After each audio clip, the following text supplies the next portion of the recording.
নমস্কার। সিলেবাসের বাইরে এই পডকাস্টে আমি Tapas Mukherjee, director Techno India group, আপনাদের সকলকে আন্তরিকভাবে স্বাগত জানাচ্ছি।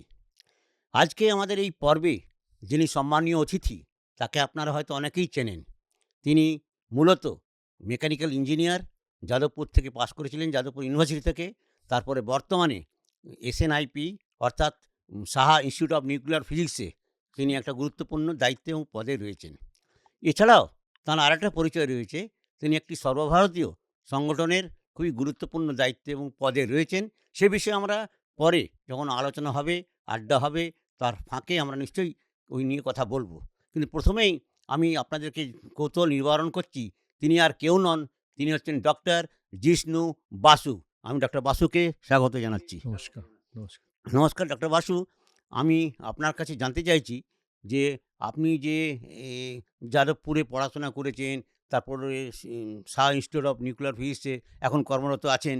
কিন্তু আপনার স্কুলিং, তারপর ছেলেবেলা বা ইঞ্জিনিয়ারিং পড়া, তারপর এখানে চাকরি করা, এইটা একটু যদি সংক্ষেপে এই জার্নিটা একটু বলেন।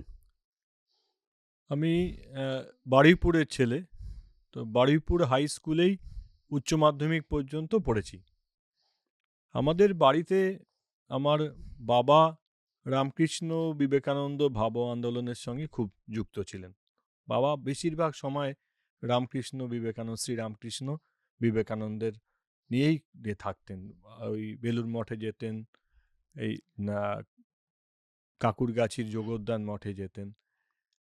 তাই আমাদের বাড়িতে রামকৃষ্ণ বিবেকানন্দের খুব চর্চা হতো। মা খুব সাহসী ছিলেন। মা আমি একমাত্র ছেলে। অন্যের মায়েরা বলে যে কোনো গন্ডগোল দেখলে দূরে থাকবি। হুম, মা উল্টো বলতেন যে যদি গন্ডগোল দেখিস তাহলে কারোর উপর অন্যায় হচ্ছে কিনা সেটা গিয়ে দেখবি। আর ভালো লোকেরা দূরে থাকলে খারাপ লোকেরাই সামনে থাকবে। তাই মা আর বাবার প্রভাব আমার উপরে খুব পড়েছে। আমার এখনো জীবনের এই প্রান্তে এসে মনে হয় যে বাবা মায়ের প্রভাব গভীরভাবে। আর আমাদের যে স্কুলটা ছিল বারুইপুর হাই স্কুল, স্কুলটা খুব ভালো স্কুল ছিল। মানে সেই সময় গ্রামের একটা স্কুল, তাতে ফিজিক্স, ম্যাথমেটিক্স, কেমিস্ট্রি এবং বাংলা, ইংলিশ, এগুলো এত ভালো পড়ানো হতো, এত ভালো ভালো মাস্টারমশাই ছিলেন সেখানে। আমাদের বিমলচন্দ্র পাল একজন মাস্টারমশাই ছিলেন, হেড মাস্টারমশাই। তা বিমল স্যারই বিবেকানন্দের চিন্তা, বিবেকানন্দের বিষয়ে পড়া, এই ব্যাপারে আমাদের খুব উদ্বুদ্ধ করতেন। অঙ্ক, আমি একটি গরিব ঘরের ছেলে, আমাকে অঙ্কের ব্যাপারে আগ্রহ জন্মানোর জন্যে আসলে তো প্রথমে কেউ মাস্টারমশাইকে ভালোবাসে, হুম, তারপরে বিষয়কে ভালোবাসে। একদম। তো অরবিন্দ মণ্ডল বলে আমাদের একজন মাস্টারমশাই ছিলেন। আমি কদিন আগে একটা বইও লিখেছিলাম, তাতে স্যারকেই উৎসর্গ করেছিলাম। তা অরবিন্দ মণ্ডল প্রথম যে বিজ্ঞানের প্রতি ভালোবাসা, সেইটা জাগিয়েছিলেন। তাই আমি অনেকের নাম বলতে পারি, সেটা দীর্ঘ হবে। তাই বারুইপুর হাই স্কুলের যে সেই সময়ের মাস্টারমশাই দীপঙ্কর চট্টোপাধ্যায় ইংরেজির মাস্টারমশাই ছিলেন, কিন্তু বিজ্ঞান বা অন্য বিষয়ে তার অগাধ জ্ঞান ছিল। তাই এরকম মাস্টারমশাইদের আমরা সান্নিধ্য পেয়েছিলাম। তারপরে ওখান থেকে যাদবপুর বিশ্ববিদ্যালয়ে মেকানিক্যাল ইঞ্জিনিয়ারিংয়ে ভর্তি হই। মেকানিক্যালেও মাস্টারমশাইরা খুব ভালো ছিলেন। সেই সময় মধুসূদন বাবু ছিলেন, হুম, আ অধ্যাপক মধুসূদন ভট্টাচার্য, আশিস বন্দ্যোপাধ্যায়, অর্ধেন্দু ভট্টাচার্য, গৌতম মজুমদার। গৌতম মজুমদাররা তখন সবেমাত্র একদম যুবক মাস্টারমশাই। স্যারেদের প্রভাব আমাদের উপরে খুব ছিল। আরেকটা জিনিস যেটা যাদবপুর ইউনিভার্সিটির খুব আমার পরবর্তী ক্ষেত্রে মনে হয়েছে যে মাস্টারমশাইরা কিন্তু ক্লাসের পরেও কোনো সমস্যা নিয়ে গেলে বা কিছু পড়ানো বা কিছু জন্যে ছাত্রদেরকে প্রচুর সময় দিতেন এবং এত ভালো পরবর্তী ক্ষেত্রে বহু জায়গায় আমরা যখন দেখেছি ইউনিভার্সিটি এবং রিসার্চ অর্গানাইজেশনগুলোতে, যাদবপুর ইউনিভার্সিটি মেকানিক্যাল ইঞ্জিনিয়ারিং ডিপার্টমেন্টের যে পড়ানোর স্তর, সেইটা সত্যিই সারা পৃথিবীর মধ্যে আমি মনে করি যে গুণপনার দিক থেকে তার যে মান, তার দিক থেকে উল্লেখযোগ্যভাবে ভালো। খুব ভালো মাস্টারমশাইও ছিলেন। আর আরেকটা বিষয় যে ছাত্র দরদি একটা পরিবেশ ছিল। এইটা আমার মনে হয়েছে। তারপরে আমার স্নাতকোত্তর এবং পিএইচডি করার সময় বা আমার ছাত্ররা যখন ওখানে পিএইচডি করেছে, সেই সময়ও আমার মনে হয়েছে যাদবপুরের পড়াশোনার আ বিশেষ করে আমার ডিপার্টমেন্ট মেকানিক্যাল ইঞ্জিনিয়ারিং। আমি সেখানেই ১ম গোপালচন্দ্র সেনের অ্যা হুম, ছবি দেখলাম। আমাদের মেকানিক্যালের হেড অফ দ্য ডিপার্টমেন্টের ঘরে এখনো দেখবেন যেখানে তিনি বসেন তার পেছনেই গোপালচন্দ্র সেনের ছবি। তারপরে তার ব্যাপারে জানলাম তিনি একজন মেকানিক্যাল ইঞ্জিনিয়ার। তিনি কিভাবে বিদেশ থেকে পড়াশোনা করে আসার পরে এখানে একটা ছোট্ট ইউনিভার্সিটিকে বিশ্বমানের করেছিলেন। তারপর তাকে কিভাবে হত্যা করা হলো। আমরা সেইভাবেই আস্তে, আস্তে আমার তৈরি হওয়ার ক্ষেত্রে বারুইপুর হাই স্কুল, যাদবপুর বিশ্ববিদ্যালয় অনেকটা ছাপ রেখেছে। হ্যাঁ, আপনি ঠিকই বলেছেন। আপনি হয়তো জানেন, আমি উচ্চ মাধ্যমিক শিক্ষা সংসদের সচিব, ঠিক। সেটার এই দায়িত্ব প্রায় ৮ বছর পালন করেছি। হ্যাঁ, ফলে স্কুলগুলো সম্পর্কে আমার একটা ধারণা আছে। আপনাকে জানিয়ে রাখি, বারুইপুর হাই স্কুল তখনও ভালো ছিল, এখনও দক্ষিণ চব্বিশ পরগনা জেলার খুব ভালো। বারুইপুর হাই স্কুল এখনও ভালো, মাস্টারমশাইরা ভালো, স্টুডেন্টরাও মাস্টারমশাইয়ের সঙ্গে হেল্প করে, মাস্টারমশাইরা যেকোনো সময় স্টুডেন্টদের সাহায্য করে। খুব ভালো স্কুল। এখনও এখনো আছে আমার ভালো। আমার সঙ্গে সম্পর্ক এখনো আছে। আমিও হ্যাঁ, মানে যোগাযোগ রাখেন। প্রতি বছরই ২-৩ বার বারুইপুর স্কুলে যাওয়ার সৌভাগ্য হয়। সম্পর্ক এখনো আছে আমার বারুইপুর হাই স্কুলের সঙ্গে। তো খুব ভালো তো যে স্কুল থেকে বেরিয়ে আজকে আপনি নিজের জায়গায় দাঁড়িয়েছেন, ভালো প্রতিষ্ঠিত হয়েছেন। শুধু তবু স্কুলের স্কুলের সঙ্গে স্কুলের জন্যেই। হুম, আমরা যে আর্থসামাজিক পরিস্থিতি থেকে এসেছিলাম, যে গ্রামের থেকে এসেছিলাম, বারুইপুর হাই স্কুলে ঐরকম দেবতুল্য মাস্টারমশাইদের সান্নিধ্যে না এলে আমরা আমাদের কিছু হতো না। তারপর যাদবপুর থেকে মেকানিক্যাল ইঞ্জিনিয়ারিং পাস করার পর তারপরে কি আপনি সরাসরি এখানে চলে আসছেন? এ তারপরে আরো ২-১ টি জায়গা কোম্পানিতে কাজ করে করি। তারপর অ্যা তা হ্যাঁ, কিছু বেসরকারি সংস্থাতেও ছিলাম আর মিন্টে ছিলাম, ইন্ডিয়া গভর্নমেন্ট মিন্ট। ও আচ্ছা, আচ্ছা, আচ্ছা। তারপরে আমি সাহা ইনস্টিটিউটে আসি। বাহ! তাহলে আপনি তো শাহ ইনস্টিটিউট অফ নিউক্লিয়ার ফিজিক্সে খুব গুরুত্বপূর্ণ দায়িত্বেও রয়েছেন আপনি। Workshop chairman. তো অ্যাকচুয়ালি ওয়ার্কশপ চেয়ারম্যানের ভূমিকাটা কি? কাজটা কি? আমরা ঠিক জানি না। মানে Shah Saha institute of institute of nuclear physics তো আ অধ্যাপক মেঘনাদ সাহা প্রতিষ্ঠা হুম, করেছিলেন। তো অধ্যাপক মেঘনাদ সাহা প্রতিষ্ঠা যখন করেন, তো আমাদের ভিত্তিপ্রস্তর স্থাপন করেছিলেন ডক্টর শ্যামাপ্রসাদ মুখোপাধ্যায়। ও তাই ডক্টর শ্যামাপ্রসাদ মুখোপাধ্যায় মেঘনাদ সাহাদের সেই সময় স্বপ্ন দেখেছিলেন যে বিশ্বমানের বিজ্ঞান চর্চার জন্যে হুম, তারা এশিয়ার ১ম সাইক্লোট্রন বানিয়েছিলেন। তাই আমাদের অনেকগুলো বিভাগ আছে। তার মধ্যে মূল যে ৪ টি ডিভিশন গ্রুপ তা তার একটা বড় অংশ এক্সপেরিমেন্টাল ফিজিক্স। তাই যেমন আমি সাইক্লোট্রনের কথা বললাম, তেমন সাহা ইনস্টিটিউটের গবেষণার একটা খুব গুরুত্বপূর্ণ অংশ হচ্ছে যে এক্সপেরিমেন্টাল যে ফিজিক্সের গবেষণা। এবং সেখানে প্রতি ক্ষেত্রে আজকের যে স্টেট অফ দ্য আর্ট যে টেকনোলজি প্রয়োজন হয়, সেই হিসেবে ওই এক্সপেরিমেন্টাল ডিভাইসগুলোকে বানানো এবং তার ডিজাইন করা এবং আন্তর্জাতিক যেসব উম আ কোলাবোরেশন, সায়েন্টিফিক কোলাবোরেশন সেগুলোর ক্ষেত্রেও আমাদের প্রচুর হার্ডওয়্যার কন্ট্রিবিউশন আছে। মানে অ্যা ধরুন লার্জ হাইড্রোন কোলাইডার এক্সপেরিমেন্ট। সেখানেও এই পশ্চিমবঙ্গ থেকে একটা বিরাট বড় অ ওখানে ওই মিউন ট্র্যাকারের সামনে ফ্রন্ট অ্যাবজার্ভার এখানে ডিজাইন করে এখানে তৈরি হয়েছিল। অ্যালয় স্টিল প্ল্যান্টে ও আচ্ছা, আচ্ছা, রোলিং আচ্ছা। হয়েছিল, হাওড়া থেকে তৈরি হয়েছে। তাই এই বিজ্ঞান গবেষণার সঙ্গে ইঞ্জিনিয়ারিং এর যে প্রয়োগ আজকের আ ফলিত পদার্থবিজ্ঞানের যে গবেষণা, সেই ফলিত পদার্থবিজ্ঞানের গবেষণার সঙ্গে আ প্রযুক্তিবিদ্যা সেটা মেকানিক্যাল, ইলেকট্রনিক্স, ইলেকট্রিক্যাল এগুলোর গভীরভাবে সম্পর্ক আছে। এবং তার জন্য বড়, বড় এক্সপেরিমেন্টের ক্ষেত্রেও ইঞ্জিনিয়ার এবং ফিজিসিস্ট তারা একসঙ্গে কাজ করেন। সাহা ইনস্টিটিউটেও যে আ মেকানিক্যাল ইঞ্জিনিয়ারিং এর যে ওয়ার্কশপ এবং মেকানিক্যাল ইঞ্জিনিয়ারিং এর বিভাগ, সেটাও আ বিজ্ঞান গবেষণার সঙ্গে গভীরভাবে যুক্ত। আপনি ওই খুব উন্নত ধরনের মেশিনিং প্রযুক্তির সঙ্গে কাজ করেছেন। হুম, এবং এটা তাহলে আমি যে এক্সপেরিমেন্টাল ফিজিক্সে এই মেশিনিং এর গুরুত্বটা কোথায়? সাংঘাতিক। এই যে বললাম যে যেটা মানে লার্জ হাইড্রোন কোলাইডারে এখান থেকে যেটা মেশিনিং হয়ে গিয়েছিল, সেইটা 2 মিটার বিশাল বড় কতগুলো ফ্রাস্টাম। তা সেগুলোর ওপরের যে তার সারফেস রাফনেস সেটা একেবারে মিরর ফিনিশ হওয়ার ছিল। তাই প্রযুক্তির প্রত্যেকটা ক্ষেত্রের যেমন যেমন বিজ্ঞানের যেমন প্রয়োজন, সেই হিসেবে প্রযুক্তিকে ওই জায়গায় নিতে হবে। আমাদের কাছে অনেক উন্নত প্রযুক্তির মেশিন আছে, ওয়াটার জেট কাটিং আছে, wire EDM electro discharge machine এরকম মেশিন আছে, computer control numerical hmm, control আছে, computer aided numerical control CNC machine আছে। তাই কম্পিউটার এডেড নিউমেরিক্যাল কন্ট্রোল মেশিনে যদি সেটা ধরুন 5 অ্যাক্সিস বলে, যে এক্স ওয়াই জেড, আর তারপরে আরও দুটো রোটেশনাল অ্যাক্সিস, একটা টিল্টিং। তা এই যে এতে যে কোনো রকম যন্ত্রাংশ তৈরি করা যায়, যেগুলো বিজ্ঞানের গবেষণার ক্ষেত্রে যে এক্সপেরিমেন্টাল ডিভাইস, যে বিজ্ঞানের গবেষণার যে যন্ত্র তৈরি করতে হয়, তার জন্য মেশিনিং খুব গুরুত্বপূর্ণ। বাহ! মেশিনিং খুব গুরুত্বপূর্ণ।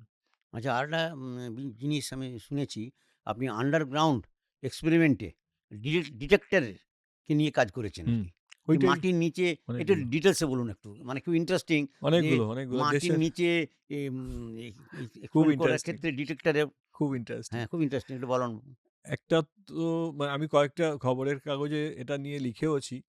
অ্যা একটা তো যেটা বললাম সার্নে, মানে জেনেভাতে, হুম, যেখানে লার্জ হাইড্রোন কোলাইডার এক্সপেরিমেন্ট, তাতে যেখান থেকে কয়েক বছর আগে ঈশ্বরকণা নিয়ে খুব হইচই হয়েছিল, হুম, যে হিগস বোসন, সেখানে আরেকটি এক্সপেরিমেন্টে সেটা আবিষ্কার হয়েছিল।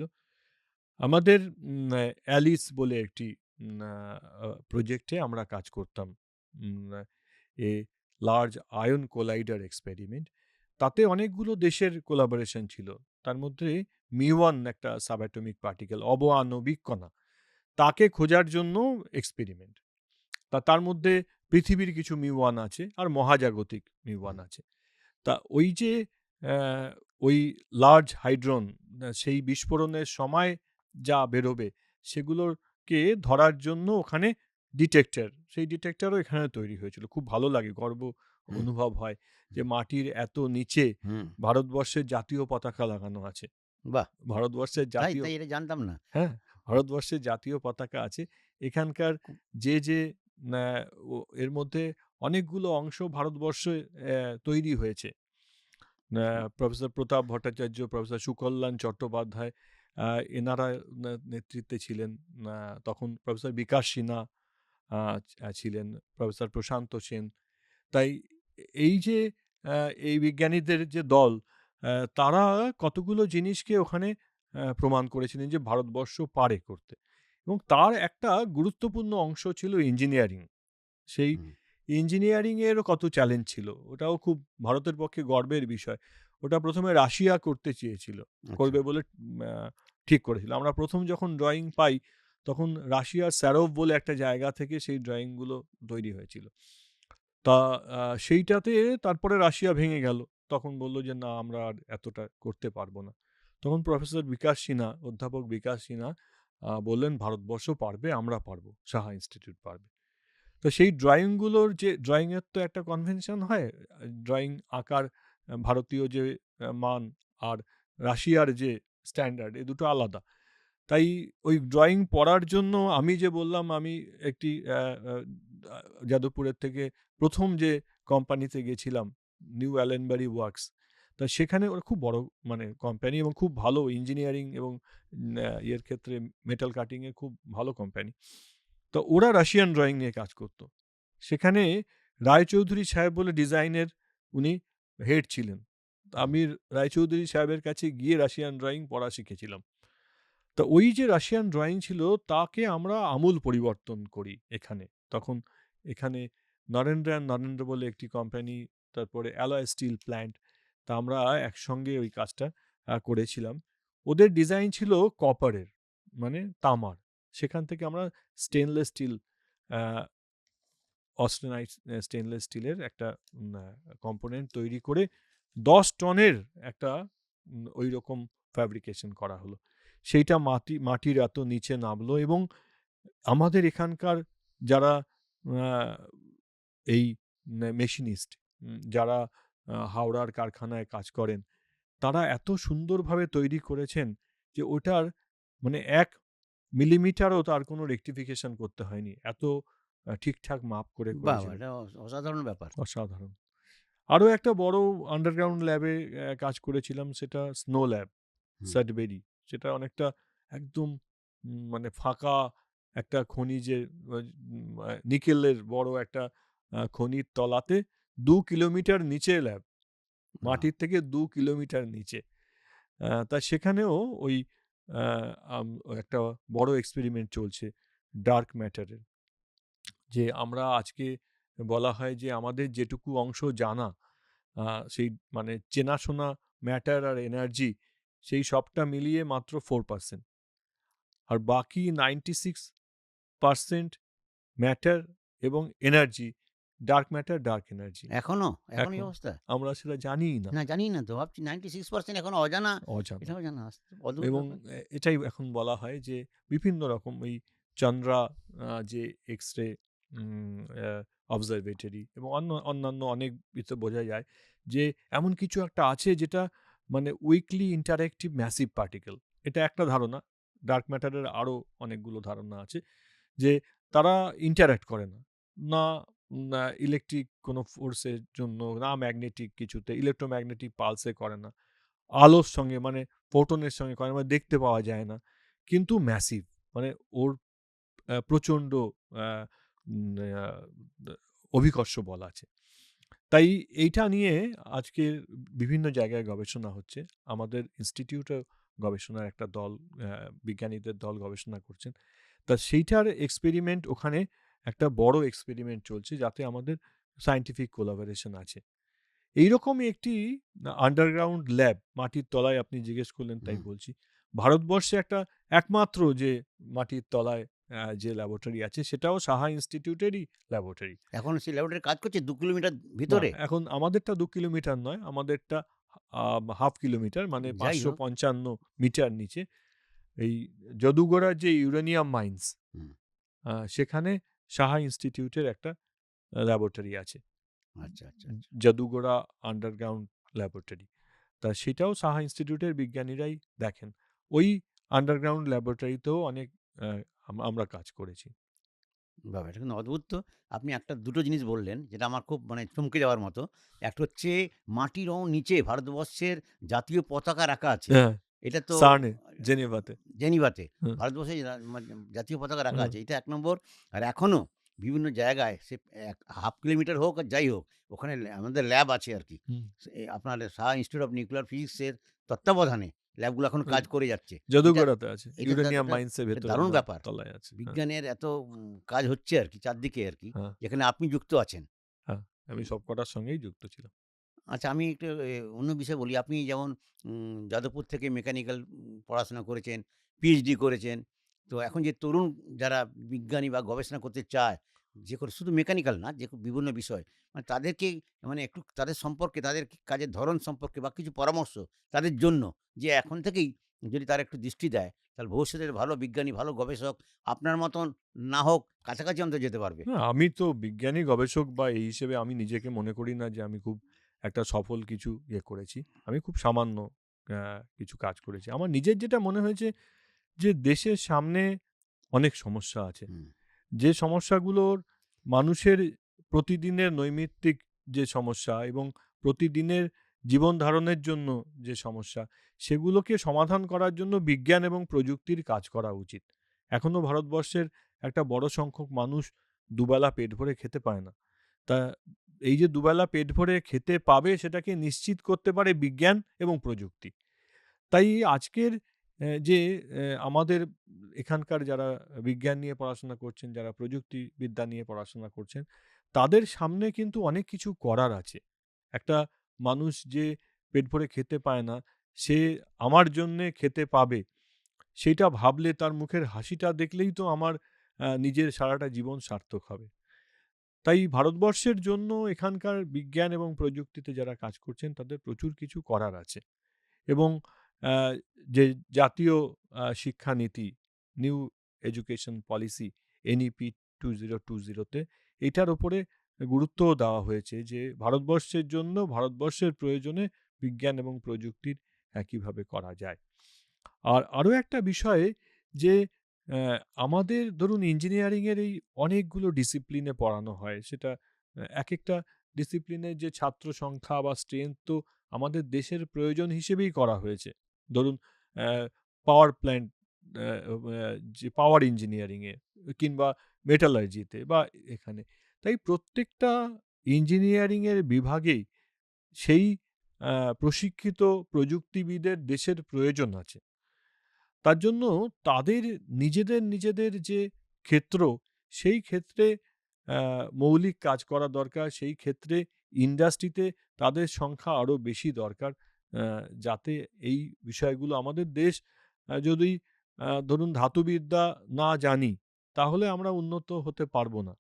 ঠিক তেমনই যদি মানে পাওয়ারের ক্ষেত্রে, শক্তির ক্ষেত্রে আমরা স্বয়ংসম্পূর্ণ না হই, তাহলে পাওয়ার ইঞ্জিনিয়ারিংয়ের একজন ইঞ্জিনিয়ারের গুরুত্ব আছে তো। তাই ৪ বছর পড়াশোনা করার পরে সেই মানুষটি যদি পাওয়ার সেক্টরে কাজ করেন, তাহলেই আমাদের দেশের, কারণ ধরুন আমি যাদবপুর বিশ্ববিদ্যালয়ে পড়েছি। আমরা মাসে ২০ টাকা করে দিতাম।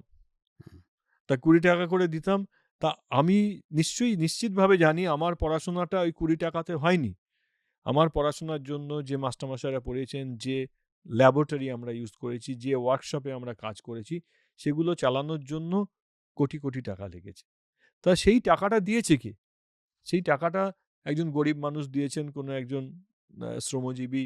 তিনি যখন একটা সারাদিন কাজ করার পরে একটা সাবান কিনেছেন, তাতে যা ট্যাক্স দিয়েছেন, সেই টাকার থেকে আমি যাদবপুরে পড়েছি। একজন কৃষক ১ বস্তা সার কেনার সময় যে টাকা দিয়েছেন, সেই টাকা থেকে আমি যাদবপুরে পড়েছি। তাই ওই গরিব কৃষক এবং ওই যে আ কারখানার কর্মী, তার ছেলে হয়তো কখনো ইঞ্জিনিয়ারিং কলেজে পড়বে না। তাই তাদের প্রতি আমার একটা দায়বদ্ধতা আছে। আমার একটা ঋণ আছে। তাই সেই ঋণটা শোধ করার জন্য গবেষণার মাধ্যমে করতে পারি। আমি ইন্ডাস্ট্রিতে কাজ করে করতে পারি, দেশের জন্য কাজ করে করতে পারি। এইটা ভাবা উচিত।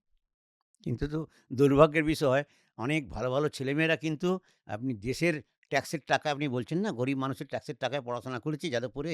সেই ছেলেমেয়েরা কিন্তু বিদেশে গিয়ে পড়াশোনা করছে এবং চাকরি-বাকরি করছে আর দেশে ফিরছেই না। না, বিদেশে যারা চাকরি করছেন তাদেরও অনেক ক্ষেত্রে তারা দেশে টাকা পাঠাচ্ছেন। হুম, দেশের ট্যাক্সও দিচ্ছেন।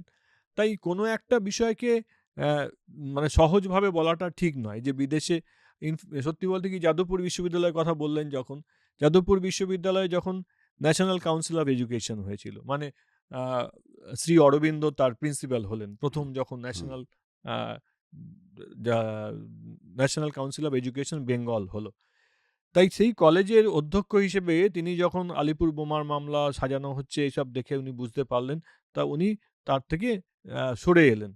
সেই দিনের তার যে বক্তব্য, সেই বক্তব্যটা অসাধারণ বক্তব্য। সেই বক্তব্যে উনি বলেছিলেন যে, "তুমি বিদেশে যাবে, পড়াশোনা করবে, সেই পড়াশোনা করে যে অধীত বিদ্যা সেটা ভারতবর্ষে নিয়ে আসবে। হুম, নিয়ে এসে ভারতের তুমি এমন কাজ করবে ভারত মায়ের যাতে আ কাজে লাগে। কাজে লাগে।" তাই বিদেশে যাওয়া এবং বিদেশের করাটা একেবারে ন্যা খুব সহজভাবে বললে বোধহয় ভুল হবে। তাই জীবনের শেষ পর্যন্ত আমার দেশের জন্য, আমার সাধারণ মানুষের জন্য কিছু করা উচিত। বাহ! ভালোই বলেছেন। এতক্ষণ আমরা বিজ্ঞান সম্পর্কে, আপনার কাজ সম্পর্কে, এতদূর সাহা ইনস্টিটিউট অফ নিউক্লিয়ার ফিজিক্সের কাজ সম্পর্কেও জানতে পারলাম। কিন্তু এবার একটু অন্য বিষয়ে আসি। সেটা হচ্ছে যে আমরা জেনেছি যে আপনি এমন একটা সর্বভারতীয় যে সংগঠন, তার একটা গুরুত্বপূর্ণ পদের দায়িত্বে রয়েছেন। সেটাকে রাষ্ট্রীয় স্বয়ংসেবক সংঘ। তো আপনি ওর দায়িত্বে রয়েছেন, অথচ এদিকে বিজ্ঞান গবেষণার কাজেও যুক্ত রয়েছেন। সাহা ইনস্টিটিউট অফ নিউক্লিয়ার ফিজিক্সের দায়িত্বে রয়েছেন। এই দুটো দায়িত্ব, দুটোই গুরুত্বপূর্ণ দায়িত্ব। দুটো কিভাবে সামলাচ্ছেন? কিভাবে পারছেন? খুবই অনেকটা সময়, দুটোর ক্ষেত্রেই অনেকটা সময় দিতে হয় হুম, এবং আ যেই দুটো কাজের ক্ষেত্রে দুটোই আমার নিজের মনে হয়েছে যে আজকের দিনে দাঁড়িয়ে করা উচিত। রাষ্ট্রীয় স্বয়ংসেবক সংঘের যে কাজ, সেটাও ভারতবর্ষের একজন আ দায়িত্ববান নাগরিক হিসেবে রাষ্ট্রীয় স্বয়ংসেবক সংঘের কাজের সঙ্গে যুক্ত থাকা উচিত, এটা আমার মনে হয়েছে। তাহলে অসুবিধা হচ্ছে না দুটোকে সামলাতে আপনার খুব একটা না অসুবিধা তো আছেই। হচ্ছেই। সেটা তো ধরুন আপনার কোনো ছবি আঁকতে ভালো লাগে কিংবা আ কোনো একটা কিছু বিশেষ জিনিস ভালো লাগে। তা সেটা তো নিজের যে যেখান থেকে আপনি আপনার গ্রাসাচ্ছাদনের ব্যবস্থা হয়, যেখানে আপনার চাকরির জায়গা, সেখানটাকে যাতে ক্ষতিগ্রস্ত না হয় সেভাবেই করা উচিত। আমিও চেষ্টা করি যে আমার চাকরির জায়গাতে আমার যেটুকু করা সেইটা যাতে ক্ষতিগ্রস্ত না হয় সেভাবেই করা উচিত। তাই এবং সবচেয়ে ইন্টারেস্টিং ব্যাপার যেটা আমার নিজের অভিজ্ঞতায় দেখেছি যে রাষ্ট্রীয় স্বয়ংসেবক সংঘের স্বয়ংসেবক যেকোনো চাকরির জায়গাতে যখন থাকে তখন অন্য মতাবলম্বী মানুষ হলেও তাকেই বেশি ভরসা করে। কারণ রাষ্ট্রীয় স্বয়ংসেবক সংঘ শাখাতে একটা দায়িত্ববোধ শেখায়। যে একজন স্বয়ংসেবক সে যে কাজই করুক না কেন, সে দরজায় দরোয়ানের কাজ করুক, একটা মেশিন চালানোর কাজ করুন বা কোনো ল্যাবরেটরির অ্যাসিস্ট্যান্টের কাজ করুন বা অধ্যাপনা করুন, সে কোনো একটা জিনিসকে দায়িত্ব জ্ঞানহীন হিসেবে ছেড়ে চলে যায় না। তার জন্য যেকোনো জায়গাতে আমি আমার অন্যান্য চাকরির জায়গাতে দেখেছি, অন্য লোকের চাকরির জায়গাতে যেহেতু আ উম এ শ্রমজীবী আন্দোলনের যারা করেন আমাদের স্বয়ংসেবকেরা, যে ভারতীয় মজদুর সংঘেরও বিভিন্ন জায়গায় গিয়ে দেখেছি যে, যে স্বয়ংসেবক তাকে তার যে কর্মস্থল তাকে লোকে ভরসা করে। যে ওর উপরে দায়িত্ব দিলে ও কিছু ফেলে যাবে না। বা একদম দায়িত্ব জ্ঞানহীন কাজ করবে না। তাই জীবনের অন্য ক্ষেত্রেও স্বয়ংসেবকেরা নিজের কর্মস্থলে এই সম্মান পায় যেটা শাখাতেই শেখানো হয়। যে তুমি যদি নিজের কাজটা নিজে ঠিক না করো তাহলে অন্য লোককে জ্ঞান দেওয়াটা তোমার সাজে না। হুম। তাই স্বয়ংসেবকেরা নিজের কাজের জায়গাতে খুব, আমি দেখেছি তাদেরকে খুব লোকে ভরসা করে। কিন্তু আবার আপনার আরএসএস সম্পর্কে সাধারণ বেশ কিছু মানুষের মধ্যেও একটা ধারণা আছে যে মানে যেভাবে হোক ধারণা তৈরি হয়েছে যে ওটা সাম্প্রদায়িক দল, হিন্দুত্ব, রাষ্ট্রবাদী সংগঠন। ওরা ফলে এই একটা তকমা এঁটে দেওয়াটা আছে আরকি। লোকের মধ্যে অভিযোগও আছে। হুম। তো কারণটা কি? ব্যাপারটা কেসটা কি? আপনি যদি কারণ তো দুটো বিষয়। একটা হচ্ছে যে রাষ্ট্রীয় স্বয়ংসেবক সংঘের কাছাকাছি যারা এসেছেন, হুম, ধরুন আ এপিজে আব্দুল কালামের মতো ব্যক্তিত্ব। হুম, তারা এসে দেখেছেন, দেখার পরে তাদের কখনো মনে হয়নি যে রাষ্ট্রীয় স্বয়ংসেবক সংঘ সাম্প্রদায়িক দল। যারাই কাছে এসেছেন, দেখেছেন, তারা আমাদের কোনো ধর্মমতের প্রতি, কোনো ধর্মের মানুষের প্রতি কোনো রকম ঘৃণা কিংবা শত্রুতা বা রাগ এরকম আদৌ নেই। আমরা হিন্দুকে রক্ষা করার কথা বলি।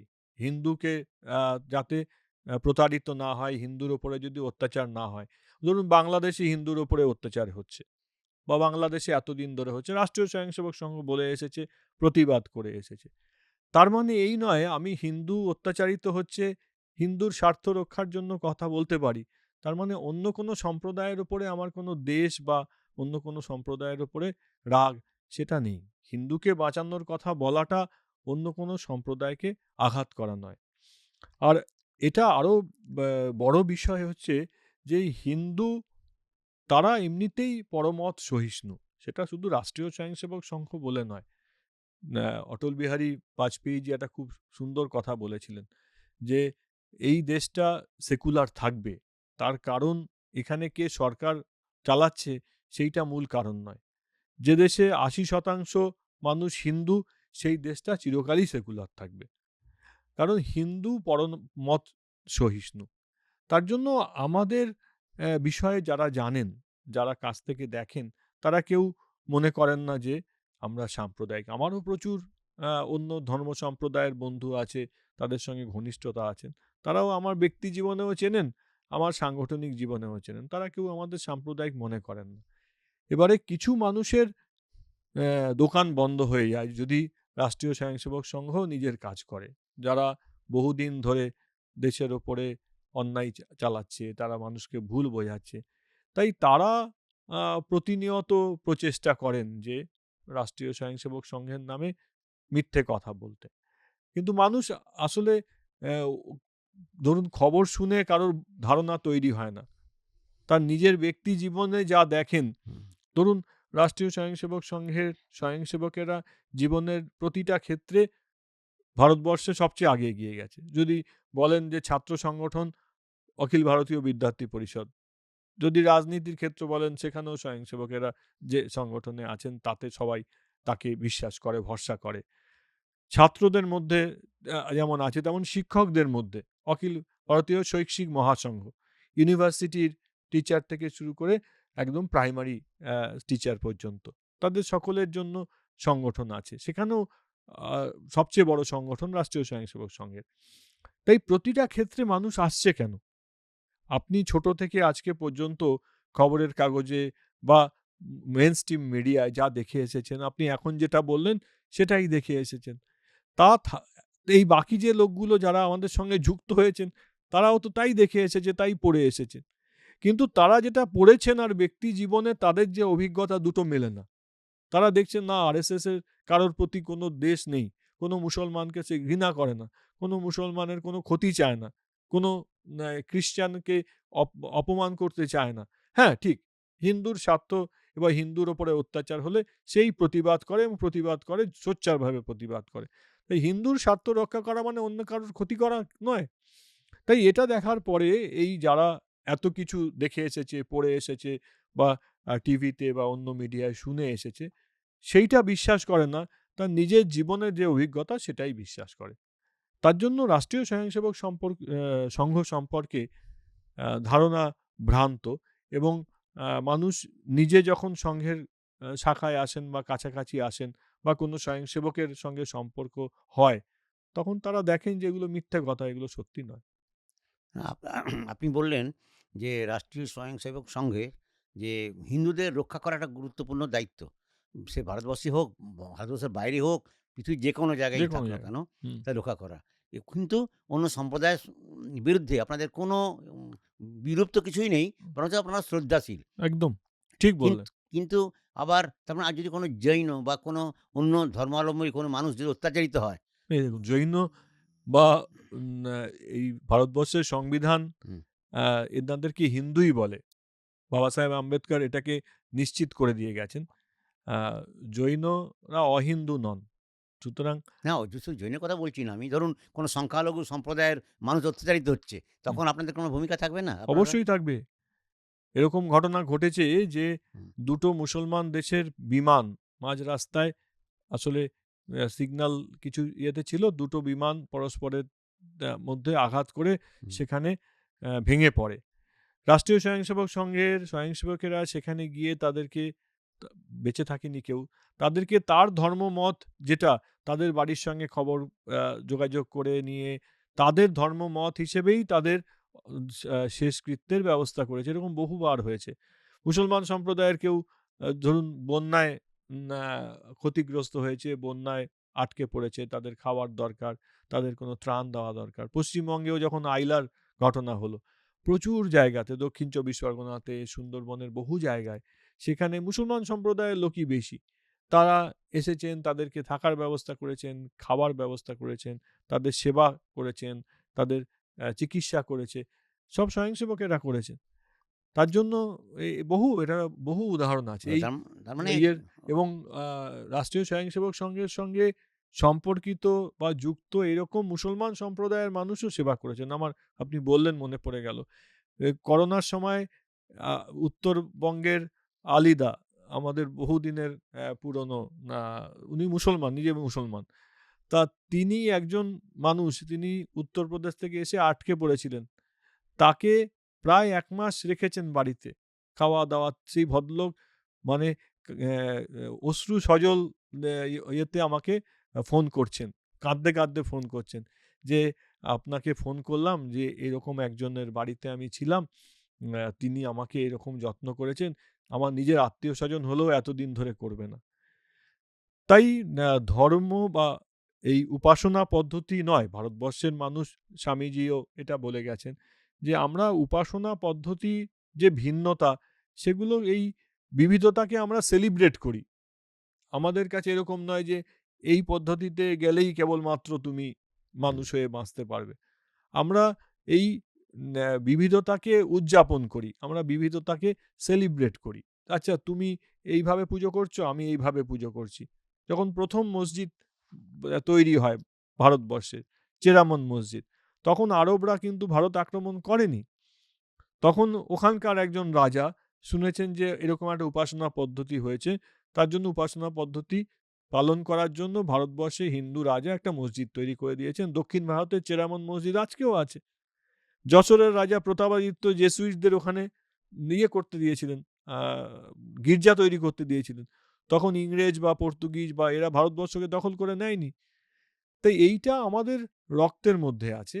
আমরা বিশ্বাস করি যে ওই স্বামী বিবেকানন্দের শিকাগো বক্তৃতার প্রথম বক্তৃতার যেটা, যে অভ্যর্থনার উত্তর, যে বিভিন্ন ধারায় নদী গেলেও একটা সমুদ্রে গিয়ে মিশে যায়। এটা হিন্দুরা বিশ্বাস করে। তার জন্য আমাদের রক্ত, আমাদের ধমনীতের মধ্যেই এই পরমত সহিষ্ণুতা আছে। আপনি যেটা বললেন, এটা কিন্তু একটা নতুন কথা। এটা আমাদের অনেকেই জানেন না বা জানি না আমরা। তা হচ্ছে যে হিন্দু রাজা মহারাজারা এরকম মসজিদ ১ম মসজিদ তৈরি করে দিয়েছে আরকি। চেরামান মসজিদ চেরামান দক্ষিণ মঞ্জিস ভারতে এখনো মসজিদ আছে মসজিদটা। চেরামান মসজিদটা তৈরি করেছেন হিন্দু রাজা। হিন্দুরা। তাহলে একটা ধারণা তৈরি করা যায় মানে এই আরএসএস একটু মানে মুসলমান বিরোধী। কিন্তু আপনার বক্তব্য শুনে বোঝা যাচ্ছে মোটেই মুসলমান না, বিরোধী না। নয়। বরঞ্চ মুসলমানরা অত্যাচারিত হলে তার পাশে আপনারা অনেকবার দাঁড়িয়েছেন, বহুবার, দাঁড়ান। বহুবার, এবং তাতে অনেকে বলেওছেন যে পরবর্তী ক্ষেত্রে যে আমি মুসলমান, কিন্তু এই দিন রাষ্ট্রীয় স্বয়ংসেবক সংঘের স্বয়ংসেবকেরা আমাদেরকে দাঁড়িয়ে থেকে বহুবার, আমি মানে যদি আপনি লিস্ট বলেন তাহলে ২৫-৩০ টা উদাহরণ আমি জোগাড় করে দিয়ে দিতে ও পারব। আচ্ছা, আচ্ছা, আচ্ছা, এরকম আচ্ছা। অনেক জায়গায় হয়েছে। কোনো সম্প্রদায়ের প্রতি কোনো দেশ বা আ আ হিংসা কিংবা কোনো রকম ঘৃণা, এগুলো আমাদের মনে করে আমাদের রক্তেই নেই, হিন্দুদের রক্তেই নেই। আমরা পরমতকে স্বামীজি বলতেন না, যদি আমরা শুধুমাত্র সহ্য করি না, আমরা বহন করে নিয়ে যাই হুম, ঠিক। পরমতকে। আচ্ছা একটা কথা বলি, আরএসএস তো কোনো রাজনৈতিক দল নয়। না। আরএসএস একটা স্বয়ংসেবক এবং দেশপ্রেম তার একটা মূল বিষয়। হুম, এটা আমি শুনেছি। হুম। তো রাজনৈতিক দল তো যখন নয়, তখন আপনাদের যে জনসংযোগ, গণভিত্তি, এটা কি কোনো রাজনৈতিক দলকে কি ডাইরেক্টলি হোক, ইনডাইরেক্টলি হোক প্রভাবিত করে? মানে আপনারা কি আরএসএস থেকে আপনারা কি এমন চান যে কোনো একটা রাজনৈতিক দল যাতে উপকৃত হয় বা কাজে লাগে? আমরা ভারতবর্ষের পরম বৈভবশালী ভারতবর্ষ তৈরি করতে চাই। হুম, স্বামীজি যেটা বলতেন, বিবেকানন্দ বলতেন যে, আমাদের প্রাচীনা জননী পূর্বাপেক্ষা আরও মহিমান্বিত হইয়া আত্মপ্রকাশ লাভ করেছেন। এবং সেক্ষেত্রে বিভিন্ন রাজনৈতিক দল, রাজনীতি আমাদের গণতান্ত্রিক রাষ্ট্র, তাতে হুম, রাজনীতি থাকবেই। তাই রাজনৈতিক দল বিভিন্ন সময়ে ভালো কাজ করে। যখন ভালো কাজ করেন তাদের সঙ্গে আমরা সহযোগিতাই করি, এবং যাতে গণতান্ত্রিক ব্যবস্থা, ভারতীয় গণতান্ত্রিক ব্যবস্থা জীবিত থাকে, যেমন ধরুন চীনে হয়েছে বা অন্য কোনো জায়গায় হয়েছে যেখানে গণতন্ত্র নেই, না, সেরকম যাতে অবস্থা না হয়, বা আ মধ্যপ্রাচ্যে বহু জায়গায় হয়েছে, লাতিন আমেরিকার ওখানে হয়েছে যে গণতান্ত্রিক পদ্ধতিটাই বিলুপ্ত হয়ে গেছে। কিন্তু গণতন্ত্রের প্রতি আমাদের শ্রদ্ধা আছে। বাবাসাহেব আম্বেদকর এনারা যে সংবিধান আ প্রণয়ন করেছেন, সেই সংবিধানের উপরে পূর্ণ আস্থা আছে। তাই গণতান্ত্রিক ব্যবস্থার মধ্যে রাজনীতিও একটা অংশ। তাই গণতান্ত্রিক প্রক্রিয়ায় মানুষ যাতে অংশগ্রহণ করে, তারা নিজেদের ভোটাধিকার দেন, নিজের ভোট নিজে দেন, এবং কোনো একটি সুস্থ রাজনৈতিক দলকেই ভোট দেন, সেগুলো মানুষের মধ্যে যাতে আসে, সে ব্যাপারে আমাদের আগ্রহ আছে, যাতে গণতান্ত্রিক পদ্ধতিটা ঠিক থাকে। এবার বিভিন্ন সময়ে, যেমন ধরুন যখন ইন্দিরা গান্ধীর সময়ে, যখন ভারতবর্ষের অখণ্ডতাকে রক্ষা করার জন্য এবং বিদেশি আক্রমণকে রোখার জন্যে রাষ্ট্রীয় স্বয়ংসেবক সংঘ ইন্দিরা গান্ধীর সঙ্গে সহযোগিতা করেছেন। জওহরলাল নেহরুর সঙ্গে চীনের যুদ্ধের সময়, ৬২ সালে চীনের যুদ্ধের সময় যে যে কাজ এখানে একটা সংগঠিত দল হিসেবে করতে পারে, জওহরলাল নেহরু সেই কাজ দিয়েছিলেন। রাষ্ট্রীয় স্বয়ংসেবক সংঘের স্বয়ংসেবকরা সেই কাজ করেছেন। তাতে নেহরুজি খুশি হয়ে তার পরের বছরের এই যে ২৬শে জানুয়ারির কুচকাওয়াজ, তাতে রাষ্ট্রীয় স্বয়ংসেবক সংঘকে নিমন্ত্রণ করেছিলেন। তার জন্য এই প্রত্যেকটা ক্ষেত্রেই যখন দেশের প্রয়োজনে যেকোনো রাজনৈতিক দলের যখন মনে হয়েছে যে দেশের প্রয়োজনে রাষ্ট্রীয় স্বয়ংসেবক সংঘের সহযোগিতা প্রয়োজন, বা রাষ্ট্রীয় স্বয়ংসেবক সংঘ রাজনীতি মানে দল নিরপেক্ষভাবে দেশের যেটা ভালো হয় সেই রাজনৈতিক দলকে অনেক ক্ষেত্রেই, একটা নয়, বিভিন্ন রাজনৈতিক দলকেই সমর্থন করেছে। আমি শেষ প্রশ্নের দিকে হয়তো দুটো প্রশ্ন আর করব। তার একটা প্রশ্ন হচ্ছে আপনাদের সামনে ইলেকশন আছে ৩-৪ মাসের মধ্যে পশ্চিমবঙ্গে। তো আপনার কি মনে হয় পশ্চিমবঙ্গের ভবিষ্যৎ কী? এখন মানে মানুষ কি পরিবর্তন চাইছে, না মানুষ তৃপ্ত? এতগুলো প্রজেক্ট আছে শাসক দলের, যারা বলে প্রচুর অনেক প্রজেক্ট আছে, সাধারণ মানুষ অনেক বেনিফিট পেয়েছে। তাহলে সুতরাং এখন পরিবর্তন মানে কি লোকে চাইছে, না যা আছে ভালো আছে? এটা কি মনে হয় আপনার? দেখুন, ইলেকশন তো অবশ্যই, যে কারণ শাসন ব্যবস্থা আর পরিবর্তন বা শাসন ব্যবস্থা কি হবে, হুম, সেটার জন্য নির্বাচন একটা গুরুত্বপূর্ণ বিষয়। কিন্তু আমার নিজের মনে হয় যে পশ্চিমবঙ্গে আজকে বাঙালির অস্তিত্বটাই বিপন্ন। কারণ যেমন বাংলাদেশে যে ঘটনা ঘটছে, ধরুন বাংলাদেশে হিন্দু বাঙালিকে নিঃশেষ করে দেওয়া হচ্ছে, তাদেরকে তাড়িয়ে দেওয়া হচ্ছে। তাতে কেবলমাত্র বাংলাদেশের থেকে হিন্দু নিশ্চিহ্ন হয়ে যাচ্ছে তাই নয়। লক্ষ্য করে দেখবেন যে বাংলাদেশের আসলে বাঙালি শেষ হয়ে যাচ্ছে। যদি বাংলাদেশে একজন হিন্দুও না থাকেন, তাহলে বাংলাদেশের সঙ্গে আফগানিস্তানের কোনো মূলগত পার্থক্য থাকবে না। বাংলাদেশে ধরুন, বাংলাদেশে হিন্দু চলে গেল, তারপরে বাংলাদেশের ভাষা আন্দোলনের যে স্মারক, সেগুলোকে ভেঙে দেওয়া হলো। বাংলাদেশের যে সাংস্কৃতিক কেন্দ্রগুলো ভেঙে দেওয়া হলো। ইন্দিরা ভবন পুড়িয়ে দেওয়া হলো। মানে যেটাতে আমি বাঙালি হিসেবে গর্ব করতে পারি, সেই চিহ্ন থাকবে না। পশ্চিম বাংলার মুর্শিদাবাদের ধুলিয়ানে কিংবা বীরভূমের বিভিন্ন জায়গাতে যেখানে যেখানে জেহাদি মৌলবাদ এবং কায়েমি স্বার্থের রাজনৈতিক চক্র এরা কাজ করছেন, এবং এদেরকে অনেক ক্ষেত্রে কালচারাল মার্কসিজম তারাও মদত দিচ্ছে। তাই এই ৩ শক্তি পশ্চিমবাংলা থেকেও বাঙালিদের নিশ্চিহ্ন করতে চায়, এবং বাঙালিদের নিশ্চিহ্ন করার একটা টেকনিক, একটা পদ্ধতি এরা গ্রহণ করেছে, যে বাংলাকে ভারতবর্ষ থেকে বিচ্ছিন্ন করার। এই যে বাঙালি, বাঙালি বলা হচ্ছে, হুম। আরে পূর্ব বাংলায় এই এত মানুষকে যে মেরে ফেলেছে, এই যে পূর্ব বাংলার জনসংখ্যাই, হিন্দুদের জনসংখ্যাই 24% থেকে আজকে 7-8% হয়েছে। তারা তো বাংলাভাষী মানুষেরাই অত্যাচার করেছে, বাংলাভাষী মানুষেরাই মেরেছেন। তার জন্য আজকে যেটা ভুল বোঝানো হচ্ছে, এবং প্রকৃত অর্থে তথাকথিত কিছু শিক্ষিত মানুষও প্রকারান্তরে একে মদত দিচ্ছেন, যে এটা প্রাদেশিকতা। আমি পাঞ্জাবের প্রাদেশিকতার যদি বিরোধিতা করি, যদি আমি আসামের প্রাদেশিকতার বিরোধিতা করি, তাহলে বাংলা পশ্চিমবঙ্গের প্রাদেশিকতাকে আমি কিভাবে সমর্থন করব? এবং এই প্রাদেশিকতা ধীরে ধীরে বৃদ্ধি পেলেই ভারতবর্ষের অন্য জায়গার লোকেরা বাঙালির পাশে থাকা, বাঙালি হিন্দুর পাশে থাকা বন্ধ করে দেবে। তখন পূর্ববঙ্গে বা বাংলাদেশে যেভাবে অসহায় হিন্দুর ওপরে জেহাদিরা অত্যাচার করতে পারছে, পশ্চিম বাংলাতেও একই রকম অবস্থা হবে। এটা একটা বৃহত্তর ষড়যন্ত্র। তাই আমার মনে হয় এবছরটা আমি বাঙালি থাকবো কিনা, পশ্চিমবঙ্গে বাঙালির অস্তিত্ব থাকবে কিনা, এটা বড় প্রশ্ন, কেবল একটা নির্বাচন নয়। কিন্তু আবার এটাও অভিযোগ আসে অন্য রাজ্যে বাঙালিরা বিপন্ন, বাংলা ভাষাভাষীরা বিপন্ন, তাদের উপর অত্যাচার করা হচ্ছে, পরিযায়ী শ্রমিকদের উপরে অত্যাচার করা হচ্ছে বাঙালি বলে। পশ্চিমবঙ্গের কোনো পরিযায়ী শ্রমিক ওখানে থাকলে তার উপর অত্যাচার করা হচ্ছে, এরকম অভিযোগও তো আসছে। ঠিক, ধরুন ঝাড়খণ্ডে যেটা হয়েছে, হুম, ঝাড়খণ্ডের সরকার কার? ঝাড়খণ্ড মুক্তি মোর্চা, নীতিশ কংগ্রেস, কংগ্রেসের, আর মার্ক্সবাদী হ্যাঁ, communist party of India, Marxist Leninist liberation, আর তার সঙ্গে লালু প্রসাদের রাষ্ট্রীয় জনতা দল আরজেডি, এদের মহাগঠবন্ধন। তা যে ছেলেটিকে হত্যা করা হয়েছে, তার পেছনের কারণ কি? যারা হত্যা করেছে তাদের ব্যাপারে ঝাড়খণ্ড সরকার কি ব্যবস্থা নিয়েছে? এখানে এই গঠবন্ধনের সঙ্গে সংযুক্ত দল তো আছে।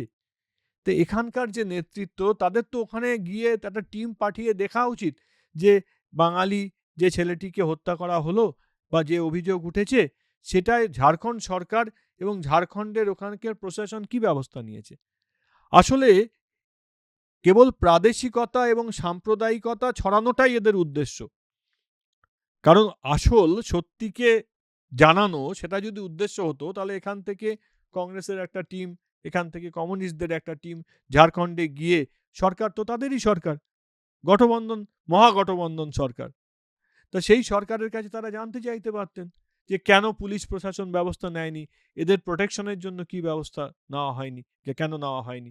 এই যে পরিযায়ী শ্রমিক যারা যাচ্ছেন, ধরুন এই যে মানুষটি মারা গেলেন, তার পরিবারের তো ভারতবর্ষের আইনে তার পরিবারের কিছু সাহায্য পাওয়ার কথা, কিন্তু যেহেতু পশ্চিমবঙ্গে পরিযায়ী শ্রমিকদের নিবন্ধীকরণ হয় না, রেজিস্ট্রেশন হয় না, যে লেবার অফিসগুলো জেলায় জেলায় থেকে পরিযায়ী শ্রমিকদের রেজিস্ট্রেশন করা দরকার, সেই কাজটা পশ্চিমবঙ্গে হয় না। তার জন্য পশ্চিমবঙ্গে পরিযায়ী শ্রমিকরা না পেনশন পাচ্ছেন, না তাদের কিছু একটা হয়ে গেলে পরিবারগুলো সহযোগিতা পাচ্ছে। তাই বাংলার বিষয়ে, পশ্চিমবাংলার বিষয়ে ভাবতে গেলে নতুন করে ভাবার প্রয়োজন যে আমার দেশের, আমার রাজ্যের মানুষ পরিযায়ী শ্রমিক হচ্ছে কেন, পরিযায়ী শ্রমিক যখন হচ্ছেন তখন নথিভুক্তকরণ কেন হচ্ছে না, আর নথিভুক্তকরণ হওয়ার পরে তাদের যেগুলো ভারত সরকারের যে ব্যবস্থা আছে পেনশন পাওয়ার এবং ক্ষতিপূরণ পাওয়ার, তার থেকে বঞ্চিত হচ্ছে। তাই আমার মনে হয় এটাও আর একটা বিষয় যে রাজ্যের আর্থসামাজিক অবস্থা, শিল্পের অবস্থা এবং শিক্ষা, স্বাস্থ্য, এগুলোর বিষয়েও আমাদের শুভবুদ্ধি সম্পন্ন শিক্ষিত মানুষের ভাবা প্রয়োজন। যা হয়েছে হয়েছে, আগামী দিনে যাতে পুরনো যে ঘটনা ঘটেছে, যে দুঃখজনক ঘটনা ঘটেছে, তার পুনরাবৃত্তি না হয়। খুব খুব ভালো বলেছেন। কিন্তু যে সামনে যদি পরিবর্তন হয়, তাহলে কোথাও গ্যারান্টি আছে যে আরো খারাপ হবে না? আরো মানুষের আরো দুর্গতি বাড়বে না? এরকম গ্যারান্টি আছে? কারণ এটা শোনা যায়, কিছু মানুষ বলে, "ওই তো একই, পাল্টে তো একই লোক আবার এই দল থেকে এই দলে আসবে, নতুন আমরা তো কিছুই পাবো না।" আমরা বহুদিন, রাষ্ট্রীয় স্বয়ংসেবক সংঘ বহুদিন রাজনৈতিক দল তৈরি করেনি। অনেক পরে রাষ্ট্রীয় স্বয়ংসেবক ১৯২৫ সালে তৈরি হয়েছিল। তার একটা বড় কারণ ছিল, আমরা মনে করতাম যে সমাজ রাজনৈতিক দলকে তৈরি করে এবং পরিবর্তন করে। তাই সমাজ সচেতন হওয়াটা বেশি দরকার। সমাজ যদি সচেতন হয়, তাহলে যেগুলো আপনি বলছেন, একটা সচেতন সমাজ সেই কাজগুলো করতে পারে এবং রাজনৈতিক দলকে বাধ্য করবে যে সে যেন ঠিক কাজগুলো করে। ধরুন রাজনৈতিক শক্তি সমাজকে পরিবর্তন করেছে এরকম খুব কম হয়। হুম, ধরুন রাশিয়াতে এত বছর কমিউনিস্ট শাসন ছিল। তারপর যখন রাশিয়া ভেঙে গেল, তার থেকে মৌলবাদী ৩-৪টি রাষ্ট্র তৈরি হলো। থিওক্রেটিক স্টেট তৈরি হলো। তার মানে এত বছর যে শ্রেণী চরিত্র, তাদের যে কালচারাল চেঞ্জ, কিছু হয়নি। রাজনৈতিক শক্তি, রাশিয়া একটা প্রমাণ যে রাজনৈতিক শক্তি যতদিনই থাকুক না কেন, যদি সমাজ না চায়, তাহলে মৌলিক পরিবর্তন হওয়াটা খুব কঠিন। তাহলে রাশিয়া ভাঙার পরে এরকম ৩-৪টি মৌলবাদী রাষ্ট্র তৈরি হতো না। যদি সমাজের মধ্যে তাদের শ্রেণী চেতনা জাগ্রত হতো, তারা যদি ৮০ বছরে না শ্রেণী চেতনা জাগ্রত করতে পারেন, তাহলে রাজনৈতিক শক্তি এই কাজটা করতে পারবে না। বাহ! আমরা এতক্ষণ আমাদের যে বিজ্ঞানী, উনি মানুক বা না মানুক, আমাদের চোখে ডক্টর জিষ্ণু বসু একজন বিজ্ঞানী এবং গবেষক, শুধু mechanical engineer non, mechanical. Shah institute of nuclear ফিজিক্সের গুরুত্বপূর্ণ দায়িত্বে রয়েছেন। তার সঙ্গে সঙ্গে তিনি আরএসএসের যে একটা বিশাল একটা পদে রয়েছেন, দায়িত্বে রয়েছেন। এইজন্যে এতক্ষণ ওনার সঙ্গে কথা বলতে গিয়ে আমরা দুটো চরিত্রই খুঁজে পেলাম।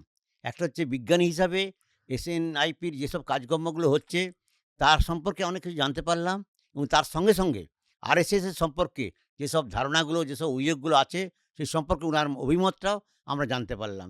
আমি ডক্টর বসুকে অনেক অনেক ধন্যবাদ এবং নমস্কার, এবং আগামী দিনে আর আবার আমি অবশ্য প্রযুক্তিবিদ হিসেবেই নিজেকে মনে করি। হ্যাঁ, প্রযুক্তিবিদ তো বটেনই, কিন্তু আপনার বিজ্ঞান চেতনাও আছে সঙ্গে সঙ্গে আর কি। আমরা আগামী পর্বে ঠিক এরকমই আরেকজন সম্মানীয় অতিথিকে আমরা নিয়ে আসবো। ততক্ষণ পর্যন্ত আপনাদের সকলকে আন্তরিকভাবে ধন্যবাদ। নমস্কার। নমস্কার, নমস্কার।